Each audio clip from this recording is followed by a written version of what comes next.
Welcome and good afternoon, good morning if you join us from North America. I am Martin Quencez. I am the Deputy Director of the German Marshall Fund in Paris. I'm very happy to host this event, seizing the Biden moment, what the new US administration means for Europe. I invite the three speakers to switch on their cameras as well, as we will now start this event. As you all know, we are just one day before the inauguration of Joe Biden tomorrow, and I think it would be an understatement to say that there are very high expectations in Europe, but also in the US, that this administration will open a new chapter for transatlantic relations after 4 years of a difficult partnership. There is a hope also both in Europe and in the US that this chapter will mean repairing, restoring the relationship, repairing what has been damaged over the past 4 years, but also reforming the transatlantic partnership and adapt this relationship to the new challenges of the 21st century. So during this 1 hour that we have together, we will discuss US foreign policy under the Biden administration. We will see how US politics and domestic issues will frame or in a way influence Biden's policy making and the decisions that Washington will have to make vis-a-vis Europe. And finally, the implication for Europeans and perhaps more specifically for France. To discuss all these issues, I'm very happy to have three of my colleagues today with me. Dr. Alexandra de Scheffer, my colleague based in Paris, who's Director of Research for Transatlantic Security and the Director of the Paris office at the German Marshall Fund. She works on transatlantic defense and security cooperation and US and French foreign policy. Jamie Fly, who's a senior fellow and senior advisor to the president of the German Marshall Fund, based in Berlin, works on transatlantic relations, US foreign policy, great power competition, and democracy and human rights. And Jamie served as president and CEO of Radio Free Europe in Prague, and also before joining GMF, counselor for foreign and national security affairs to Senator Marco Rubio. And last but not least, Edgar, a senior intelligence analyst at the US Defense Intelligence Agency and an expert of US foreign and security policy. He has 15-year experience at the DoD in different positions, working notably on the evolution of the US defense posture, as well as cooperation with allies on Iran and China. He's now based in Paris and he's a senior visiting fellow at the German Marshall Fund. I also want to note that Alexandra, my colleague Gesine Weber, and myself, and I wrote a piece on European strategic autonomy under the Biden administration. We will release this piece very soon, in the coming days, in fact, where we discuss some of the issues that we will address tonight. And I invite all of you to read it when it is published. So as usual, we will have a few opening remarks, 5-6 minutes per speaker. Afterwards, we will open the floor for a debate, and I will take questions directly from the Q&A section. So if you have questions, you can click on Q&A at the bottom of your screen and write your question, and I will take it directly to the speakers. So without further ado, I will now turn to Jamie for the first opening remarks, discussing the domestic foreign policy nexus, and also more specifically how polarization will constrain or influence Joe Biden's margin of maneuver in foreign policy. Jamie, the floor is yours. Thanks, Martin, and great to be with everyone. I look forward to the conversation. So I'll just start off initially with a few thoughts about the issue of polarization, and then I'll talk specifically about the Republican Party and its likely trajectory on foreign policy, its trajectory generally, and then also on foreign policy in the next several years. First, just as I think we were all reminded by the events of January 6th, which really brought this home in stark detail, Americans are clearly divided. And when Americans are divided in such a deep manner, I think what it leads to on the world stage, unfortunately, is distraction and disengagement. These are trends, this distraction and disengagement, which have been underway for quite some time in American politics, But I think obviously recent events, the polarizing nature of the Trump presidency, coupled with a once-in-a-century pandemic, are making this an even deeper problem that the Biden administration is now going to inherit. And it's very apparent from the images we're seeing currently from Washington as Washington prepares for a very unusual inauguration. I think, unfortunately, this means that there's no clear foreign policy mandate for the Biden-Harris administration, given the election that we just came out of. Foreign policy was barely debated during the election. It was not a substantive election to begin with. Only, I think, 57% of voters who were polled prior to the election listed foreign policy as a significant view. And when you drill down between between those who were polled of different parties, you found that Republican and Democratic views about foreign policy were pretty much divergent. There were clear partisan divides.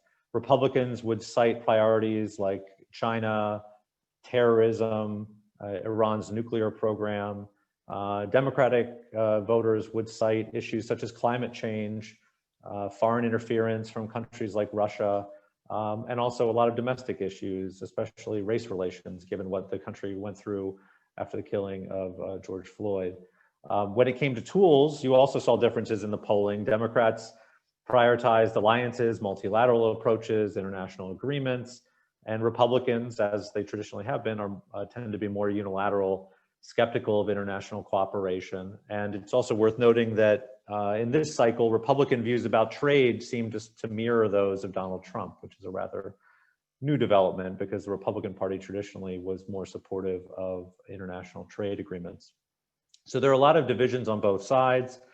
And I think that's going to make it difficult for the Biden administration to chart a clear path forward. Now, I think from what we've seen from their early plans that are starting to leak out, their statements, I think they still believe that they should just pursue a rather bold course when it comes to rejoining international agreements, trying to work more, again, through multilateral institutions, strengthening alliances.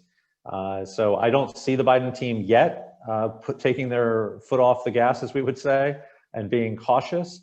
But there are going to be some institutional realities that they have to deal with, given this lack of bipartisan consensus about the threats and also the responses. And the biggest challenge they're going to have is navigating a very divided Congress.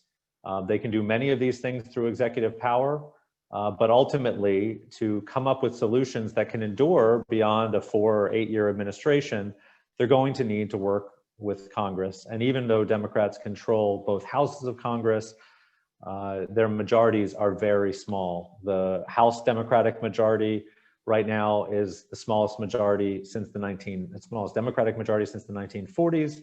And the Democrats have a razor-thin ability to get things through the Senate with a 50-50 Senate and the Vice President Kamala Harris having to be there for truly contentious items. And so that fight between Republicans in Congress and the Biden administration will play out anytime that they try to get a treaty through the Senate on nominations, including on national security positions, and then also on funding priorities. And so that will be a constant struggle, at least for the next 2 years, as they're dealing with this landscape on Capitol Hill. So what is the Republican Party likely to prioritize, and what are the dynamics there after the election, after January 6th?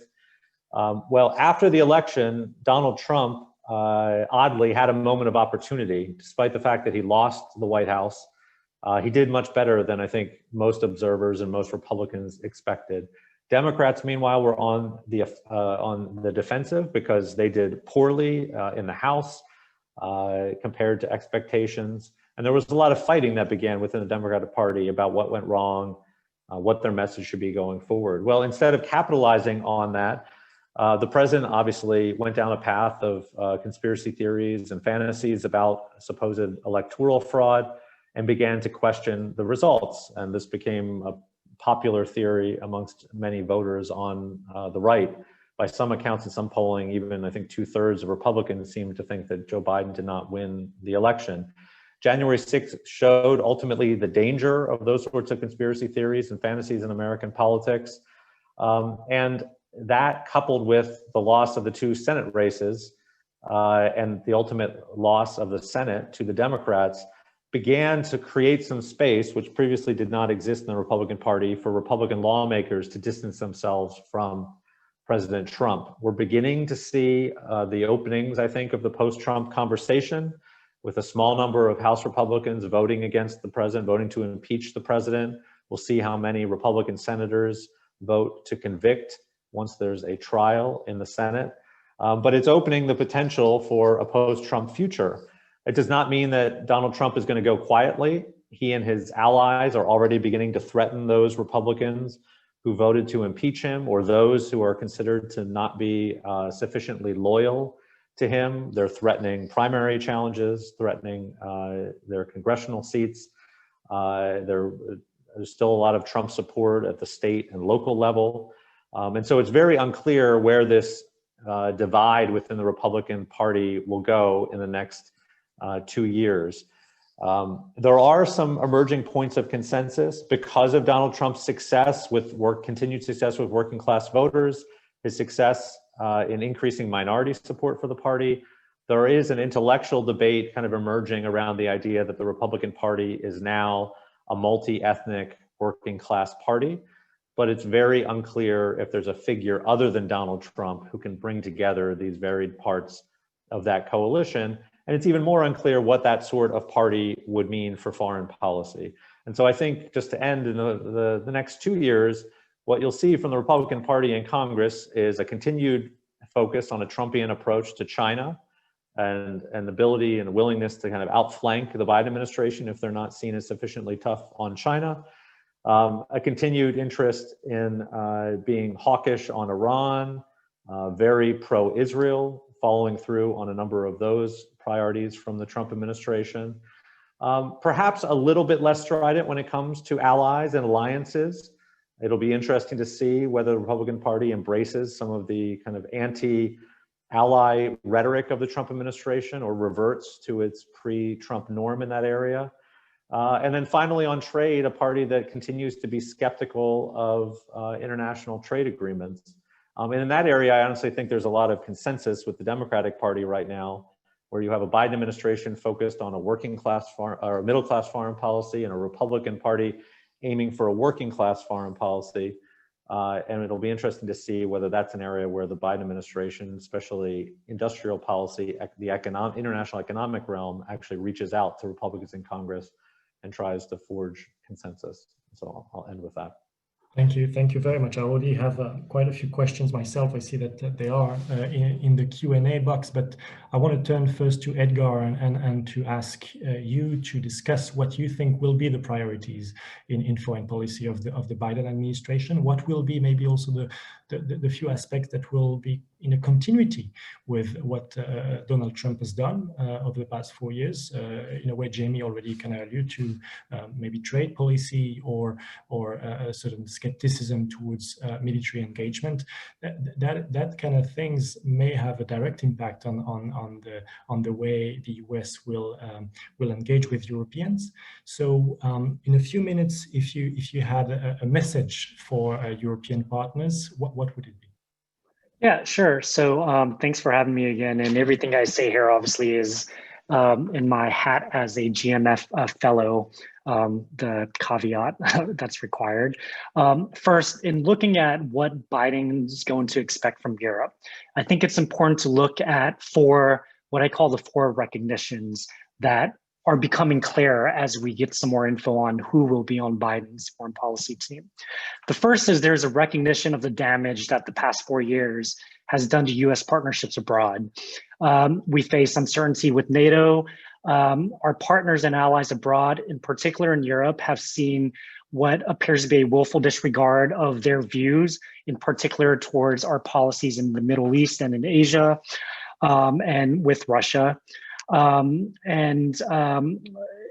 This has implications across our military posture, security posture, whether we're talking about Afghanistan or even for some of our partners like France, their operations in the Sahel and Northern Africa. This sort of chaos in this America first or America alone approach in the past 4 years has really caused a lot of Europeans, as most of you know, to question US commitment. The second recognition, though, and perhaps a glimmer of hope, is that this administration, incoming administration, probably recognizes that it is a misperception that Americans favor a less global view. In fact, a recent Chicago Council on Foreign Relations poll cited that approximately 70% of Americans are advocating for a more active role abroad. And in fact, 70% believe that the US should consult with its allies, in particular in Europe, before taking action abroad. So with that recognition in mind, you can see that the Biden team is putting a very forceful approach towards ensuring a correction, a right sizing, if you will, to the transatlantic relationship. And that's the third recognition. Recognition that we need people in place to be able to heal this rupture over the past 4 years. And we've seen that obviously with the appointments of Victoria Nuland at the State Department, Amanda Sloat at the NSC, obviously Secretary of State Blinken, the CIA Director, Bill Burns, Wendy Sherman, et cetera. So we know that the Biden administration is putting a very top line figure on repairing its relationships with Europe. The fourth thing is where I think Martin has asked me to speak on, and that's understanding what Biden might expect from Europe. That brings me to the fourth recognition. The recognition that there are some severe challenges, and as Secretary of State designate Antony Blinken is set to say, according to Reuters, quote, "We, the United States, will engage the world not as it is, but not as it was, but as it is." That means that the Biden administration is recognizing the deep challenges that they face in Europe. We have a post-Merkel Europe, for instance. We have increased intra-European philosophical debates on what leadership in foreign policy means for a European polity.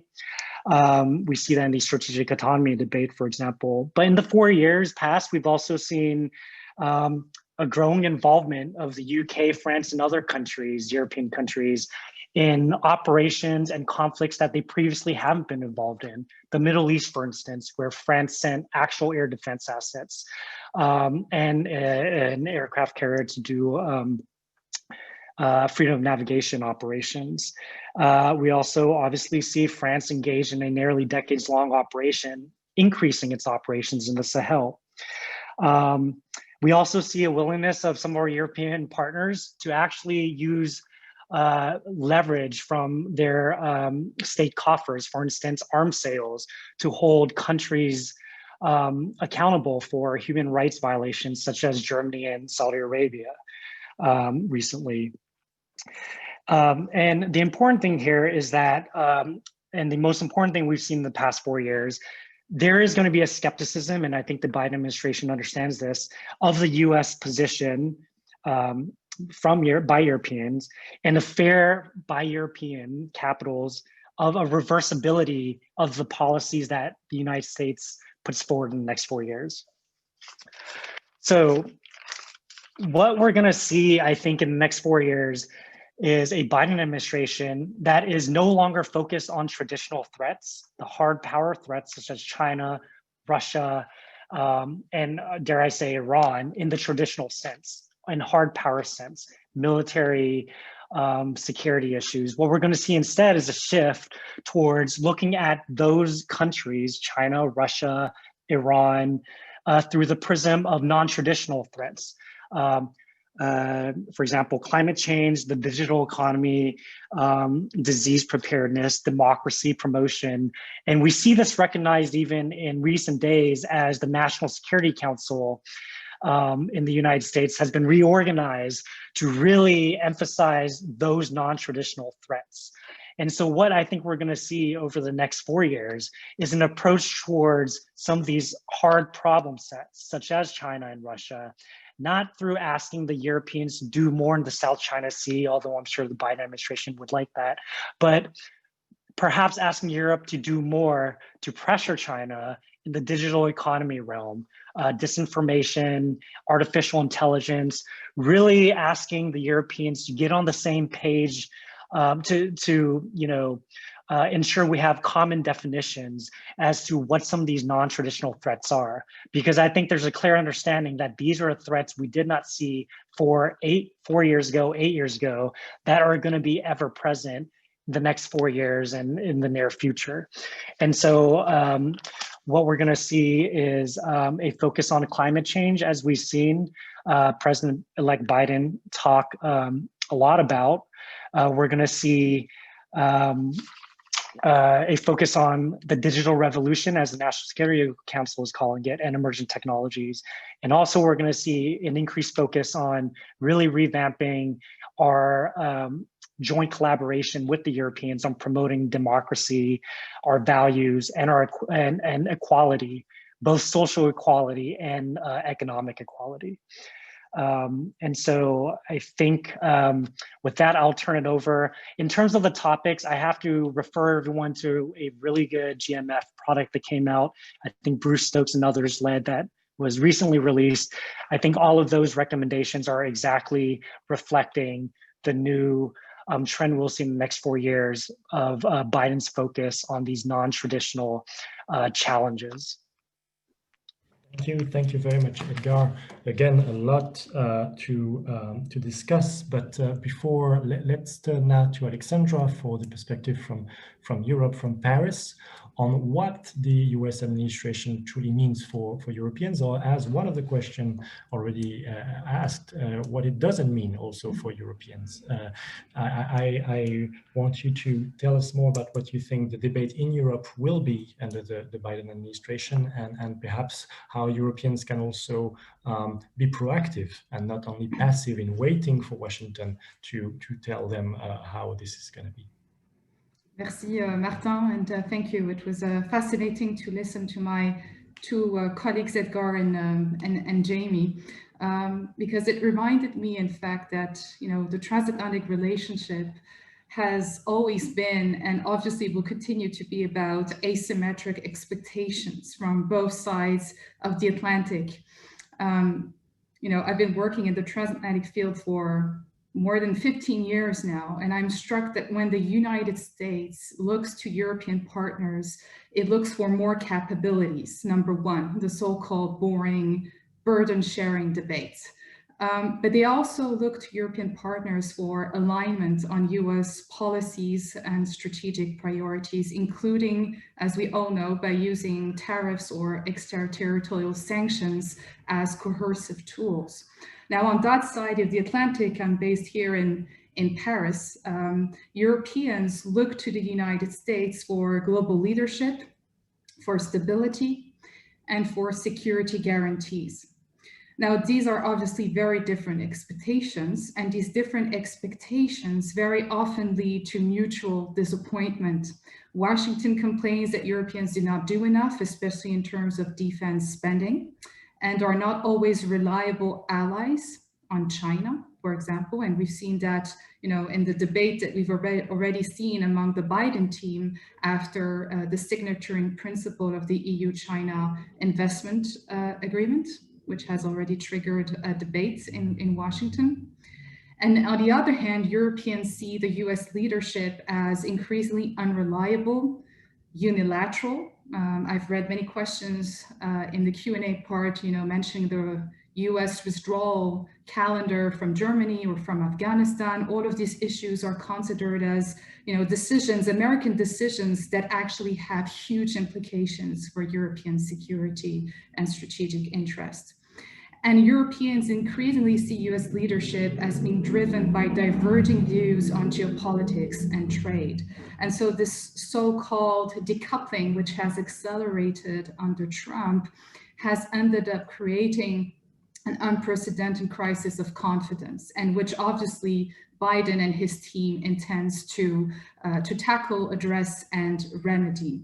But, and this is the but part, which answers also the many questions I've read in the Q&A part, the risks of transatlantic disenchantment are very real if both sides of the Atlantic do not manage, and I would even say lower, expectations. And in fact, what you've seen these few weeks leading to Biden's inauguration is both the Biden team and European leaders investing a lot of efforts in managing these expectations. The Biden administration has been very clear that it will need time to implement real change in Washington and real change in allied relationship. And so basically asking Europeans to be patient. I think we got it.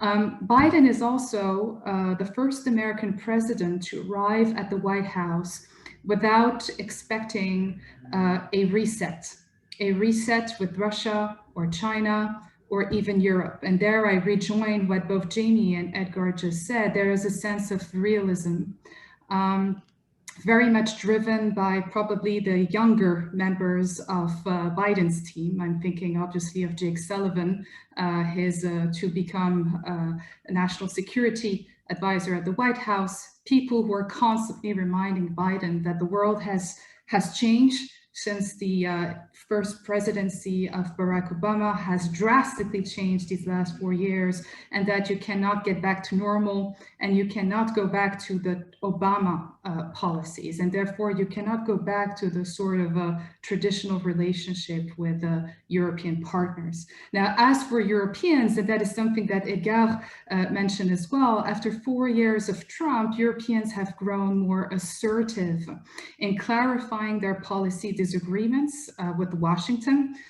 We've addressed the issues of climate, of Iran, of trade, of multilateralism, but even China. And we have grown more assertive in defining our core strategic priorities, but also in developing our defense capabilities. If you look at, these last years since 2017, there have been a lot of EU initiative, a French-led initiative as well, in terms of developing defense capabilities. And so now I would say the next step to take is how to articulate these with a more balanced transatlantic relationship. And there, Martin, mentioned our policy brief. We argued that the Biden administration offers an opportunity to rethink the nature and the equilibrium or disbalance inside the transatlantic relationship. So what we see coming is both a Biden team and European partners looking for what we think will be quick wins to show that on the one side, America is back, and the other side, Europeans are willing to propose concrete proposals in terms of moving the transatlantic agenda forward. Obviously, the number one priority will be the COVID-19 crisis, its economic implications, and the economic recovery measures that all of our countries need to take, but that could be part of a collective package.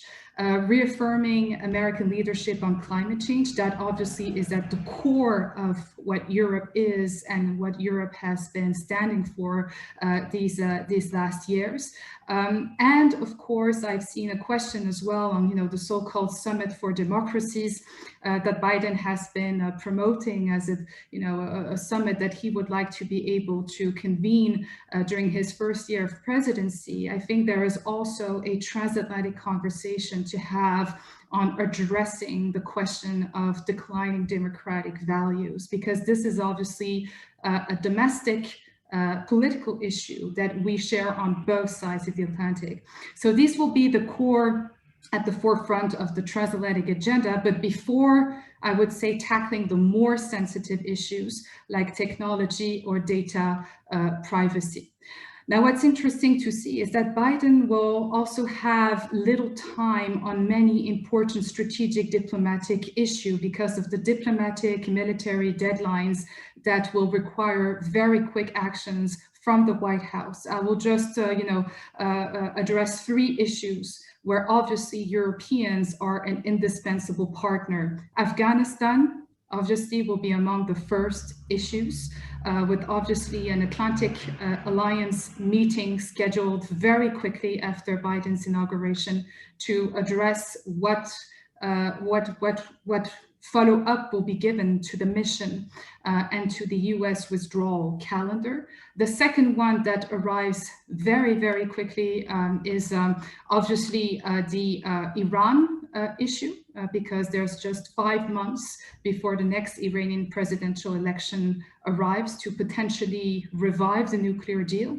And in between that, you have also the New START treaty for the reduction of strategic nuclear weapons, which is supposed to expire on February 5. And so just by taking these three examples, we all see that Europe is actually at the heart of the diplomatic and military efforts and is in fact the indispensable partner.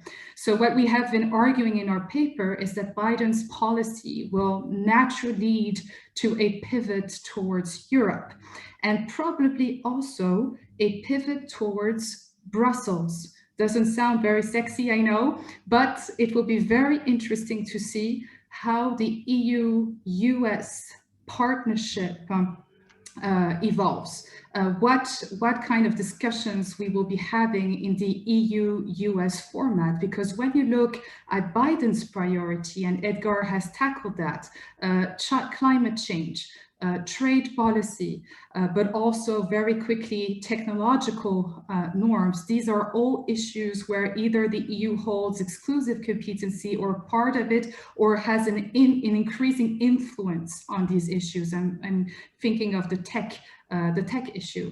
And so the EU will actually be seen as an essential partner from the Washington perspective to address these issues. But obviously it's EU minus the UK. And this is where it becomes interesting, because the EU will be an ally among other allies and among other coalitions of the willing.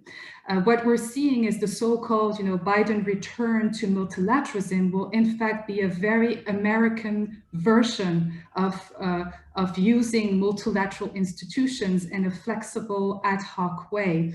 Obviously, there's going to be a willingness to strengthen the UK-US bilateral relationship on many critical bilateral issues. And, the UK's presidency of the G7, the COP26 will be the perfect opportunity to do that.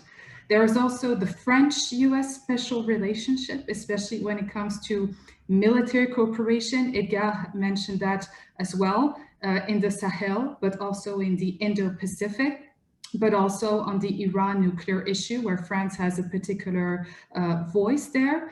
And this is all going to be about coordination and about re-welcoming US diplomatic efforts.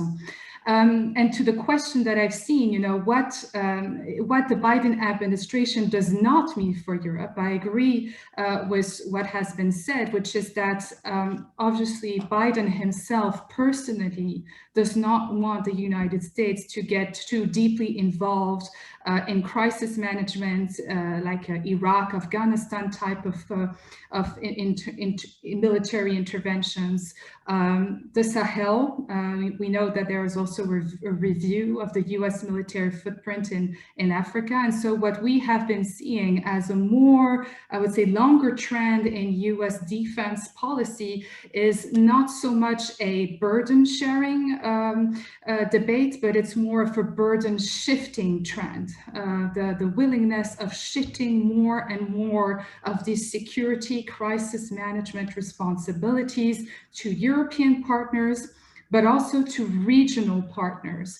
And that's a trend that is going to accelerate with the Biden administration. And in fact, when you look at the Chinese, challenge, what's interesting to see is, at the end of the Trump administration, this reinvestment in the so-called Quad format with Australia, India, Japan. This is something obviously that is of huge interest for the United States, especially when it seems that, they didn't fully agree with the EU initiative of signing this investment agreement with China. So in fact, in the Indo-Pacific, we might see a Biden administration more interested in investing in these regional Asian alliances or coalitions of the willing rather than working with the Europeans. And then you have other formats like the G10 that has been proposed by the UK, which is more or less the same as the Summit for Democracy. So what I see happening is a really an approach of multilateralism that is and using bilateral relationships, ad hoc coalitions, and of course working with the EU. I will just conclude by getting back and finishing with, as we say in French, boucler la boucle, which is to start with what Jamie Fly said on domestic politics. I think that Europeans, in France in particular, there is an awareness that we cannot anymore separate US foreign policy from US domestic policy, and that it is extremely important to pay attention to what's going on in the whole of the United States. And I must say that we have been particularly struck by the framing of Biden's foreign policy as a foreign policy for the middle class. And that tells a lot about what we can expect and what we will not be able to expect from the Biden administration, because the obsession in Washington, and we feel it today, is to avoid having a new era of Trumpism returning in 2024. And so the priority obviously will be to how to better articulate foreign policy decisions with the middle class, the US middle class daily preoccupations and needs. And this obviously will have some impact on the transatlantic relationship. I'm thinking, of course, of the trade policy, the industrial policy, but also the technological aspects of it. I'll end here. Thank you very much, Alexandra. Again, a lot to discuss, but I want to take already a few questions. As you've seen, we've received quite a lot of interesting questions in the Q&A. Maybe first turning to Jamie, and I have 3 questions for you. One is, do you think that the Republican Party will adopt the same kind of approach to the Biden administration as it did to the Obama administration, which is one of complete blockage of the administration initiative? Or do you think that the divisions within the Republican Party, as you mentioned them at the very beginning, will prevent the party from effectively blocking the administration?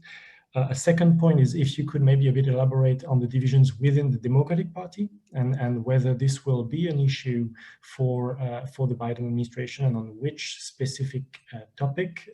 Perhaps we know that there are differences of thinking about the defense budget within the Democratic Party. And third, on a very specific foreign policy issue on Belarus, whether you think there will be some sort of a transatlantic coordination coming on Belarus, and if there is any hope for a quick or at least some sort of initiative between European powers and the US on this crisis. Sure.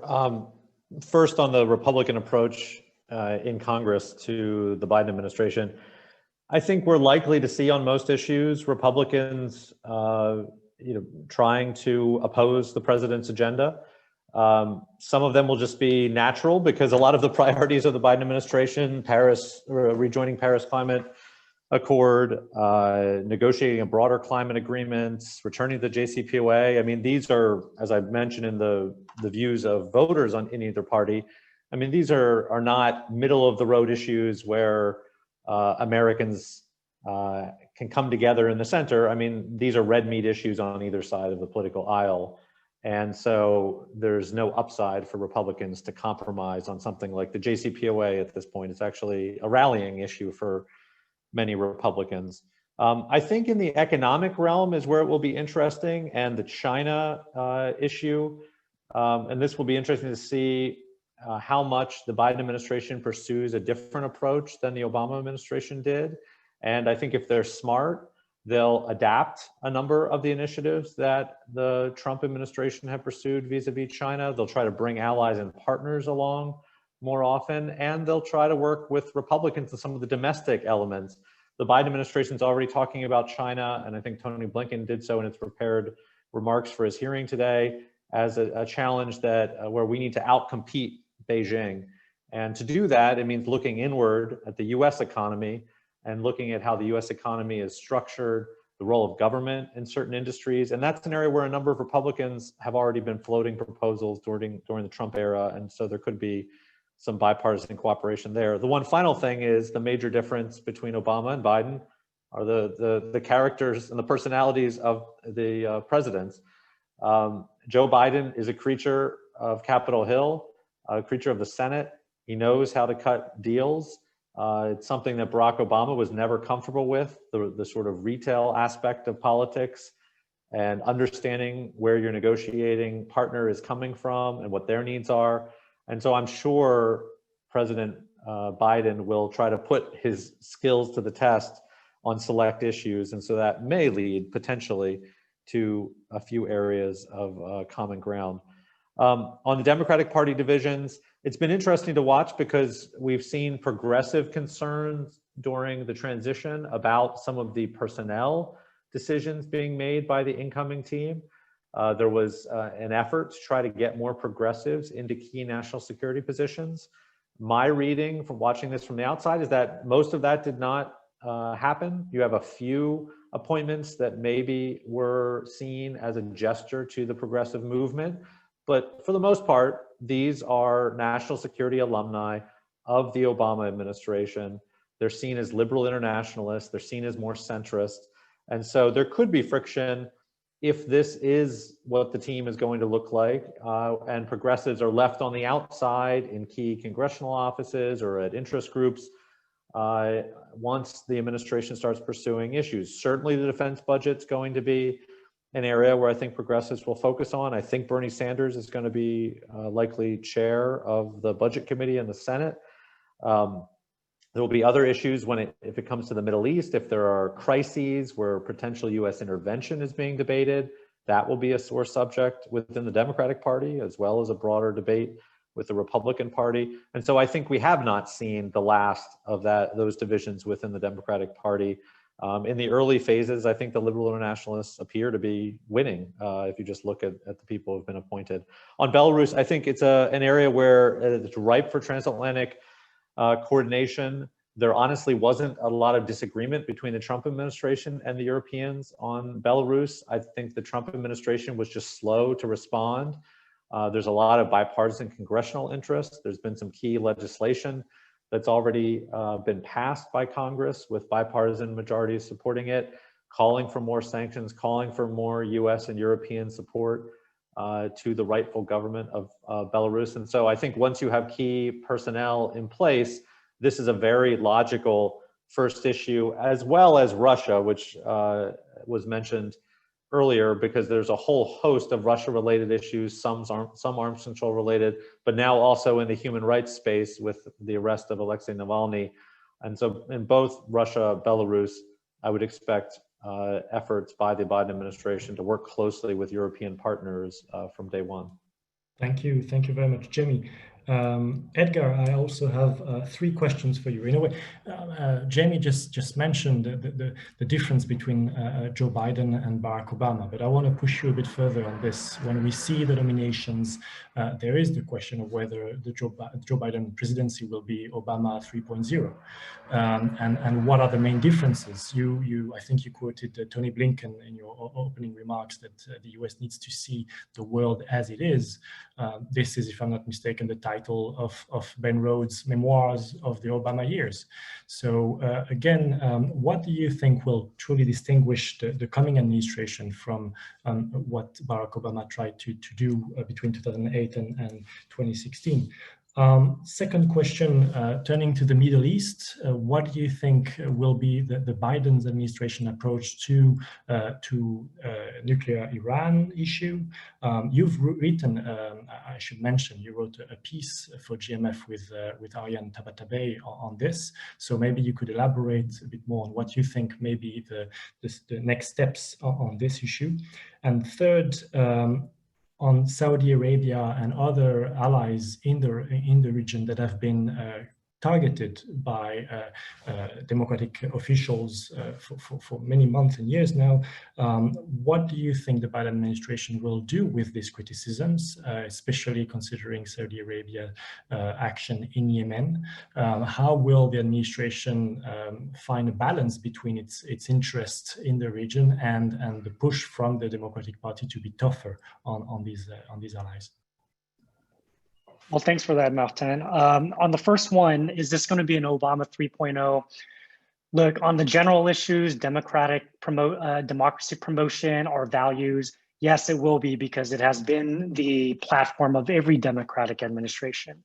But in practice, I think there are several differences that need to be highlighted, going back to, I use this example all the time, going back to the first Afghanistan policy review in 2009, when in fact, the then Vice President Biden advocated an approach that was much different than what President Obama had eventually selected. Biden, of course, wanted a smaller footprint focused almost exclusively on counterterrorism, not a big troop surge. So in that sense, it's going to be different. In another sense, when it comes to, and this is an area where I think Trump and Biden are generally have a similar approach, which is a smaller footprint in the Middle East. Of course, they come at different ultimate objectives, whereas Trump's was simply no troops in the Middle East. But I think Biden's approach is going to be a little different. Yes, he's going to want a smaller footprint, but he's going to want to right size the Middle East policy of the last 4 years. In the past 4 years, Mideast policy under Trump has been focused almost exclusively on Iran. What the Biden administration, I think, is going to do is right size his Middle East foreign policy and make Iran but one of a number of issues that will shape the relationship. And as you point out in your question, first among those issues is going to be human rights. There probably is going to be a desire by Biden and his team to, as quickly as they can, legally as they can, do a policy review on Yemen, perhaps cut pare back intelligence sharing, for instance, that the United States might have. The New York Times had a great article on this, and use that as leverage for the Saudis to actually become more amenable to our views of what human rights are. I don't know, those are just some examples. I think what we're going to also do is we are actually going to have the State Department do what the State Department has done well in the past before Trump, which is the Bureau for Political and Military Affairs, actually providing an independent review of whether arms sales should be approved or not. As you know, Under Secretary Pompeo, unfortunately, I think the State Department Inspector General found that there were inconsistencies in how Pompeo overruled some of his subordinates on arms sales to our Middle East partners. So I think in that sense, that those two issues, arms sales and right sizing our Iran policy in the Middle East, are going to be easy steps that the administration can take right away. With regards to Iran in particular, look, I think, excuse me, Freudian slip. I think Biden has stated very explicitly, this is a compliance for compliance deal. This is a United States will return to compliance, quote unquote, if Iran takes steps to return to compliance as well. I think the other factor, though, is at the same time, and this is where we need some Kremlinology, and we got to read between the words of Jake Sullivan, who said, paraphrasing him, at the same time as Iran returned to compliance and us perhaps lifting some sanctions, that will be contingent on a show of goodwill by the Iranians to begin to be interested in discussing negotiations on broader issues like missiles and regional activities. I know a lot of people are jumping to conclusions saying, oh, well, Biden wants to connect the return to JCPOA with a guaranteed assurance that missiles will be discussed. I'm not actually convinced that's what Sullivan is saying. I think purposefully the administration is leaving some wiggle room so that when they come into office to start negotiating, they can have that political space in which to negotiate. I do want to add one quick word on China, just very briefly. Look, Jake Sullivan was pretty blunt. He wishes the European Union had come to him first to at least have a discussion. But at the end of the day, we are all adults in the room. It is not mutually exclusive. The EU can have this investment treaty. It's not the best treaty, and I think the Europeans are soon going to learn very quickly that the Chinese are form over substance. They are about getting an agreement in principle, but not keeping to the spirit of the agreement. So when they learn that, I think they'll come to the United States for some best practices. But look, there are other things the Europeans are still going to be able to do. We can still do coordinated multilateral sanctions on Chinese entities that are in clear violation of international norms. We can still encourage the Europeans to focus less on those sectors that are perhaps touch on critical security infrastructure, such as telecommunications and even semiconductors and electronic components. But as far as automobiles and computer manufacturing and maybe microwaves go, European is a sovereign entity. I think they're going to figure it out. And if they have problems, I think the United States should be able to give them some lessons learned. Thank you very much, Edgar. We don't have much time. I want to turn now to Alexandra for three other questions. One quite broad question: what do you think the Biden administration should do to build trust with the Europeans? In a sense, what is it that Europeans expect after 4 years of the Trump presidency in that regard? I think there was a ECFR poll released today that showed that in many European countries, the trust is gone for close to 40 to 50% of the population. So what is it that the Biden administration should do? Second, a lot of questions address the issue of London and the role of the UK in the transatlantic relationship after Brexit. Where do you think the Biden administration will look when it wants to work with Europe? Will it be Berlin, Brussels, Paris, and what will be London's role in this? And third, because you've also more personally worked on NATO and in recent month on the different discussions within NATO, I just wanted to ask you whether you think there is any hope that the Biden administration will engage in a true reform of NATO in a sense of sharing more responsibilities with Europeans. It seems that the debate is still very much on budgets and on sharing the burden, but not necessarily on the responsibility and the leadership. So how do you think the alliance will fare under the Biden administration?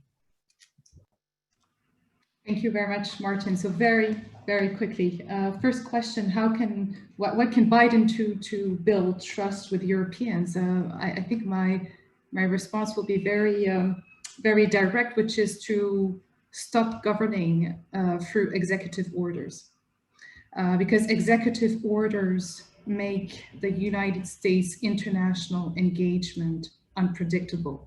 And I think that, the Trump administration has been a true wake-up call for Europeans, because all of the international engagements that the Obama administration had taken on climate change, on Iran, were so easy to dismantle.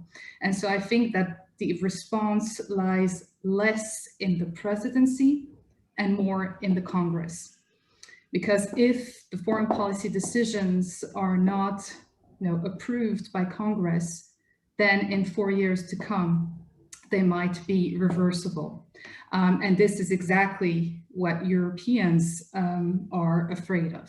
So that would be my response for the first question. The second one, the role of the UK. Once again, I don't believe at all, like a lot of analysts have been saying these few months, that with Brexit, UK will, lose its status of special relationship or special ally to the United States. I never believed in that, because this relationship will remain a special relationship.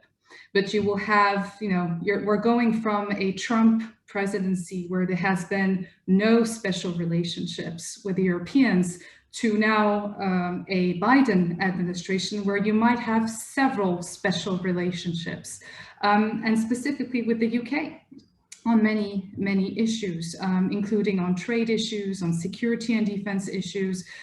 There is a historical, strategic, cultural proximity that just makes these two countries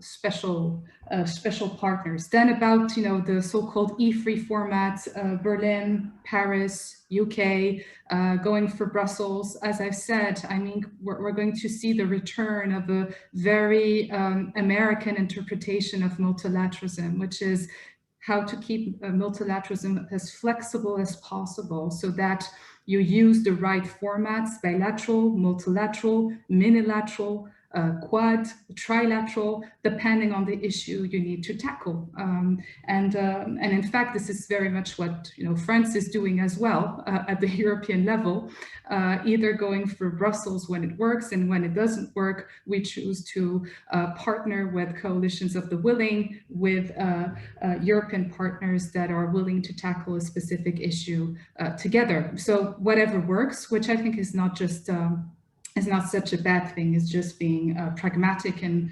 result-oriented. Then about NATO, well, NATO will continue to be, and that's a paradox of the Trump era. I think Europeans have not correctly analyzed Trump's influence on NATO these last 4 years. There has not been a US disengagement from NATO. On the contrary, what you've been seeing these last 4 years is the United States continuing to intensively shape NATO's agenda. I just take a very concrete example, China. China is now being discussed in many of the Atlantic Council's discussion, and this is something that the United States has been pushing on the NATO agenda, like the cyber issue and many other issues. So what I see is maybe a return of a more traditional, classic American speech, echoing Biden's speech at the last year's Munich Security Conference, America is back. But then, as we all know, there is this sort of ambivalence in US approach to leadership in the alliance, where it wants to increasingly share the financial, the military burden with Europeans, and yet keep the political control and the political leadership of the organization.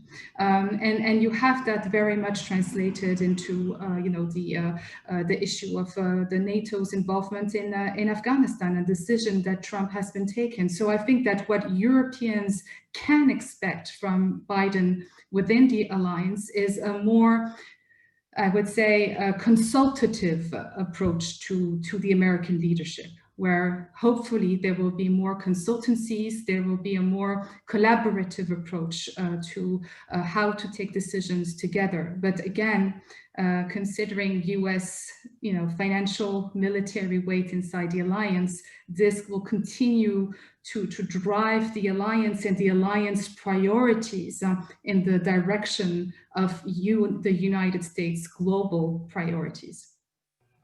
Thank you very much, Alexandra. We are right on time, in fact, and I want to thank Edgar, Jamie, and Alexandra for their participation, for the great remarks today. I want to thank all of you who followed this event. GMF obviously will continue to work on these issues and on the Transatlantic Security and Defense Partnership under the Biden administration.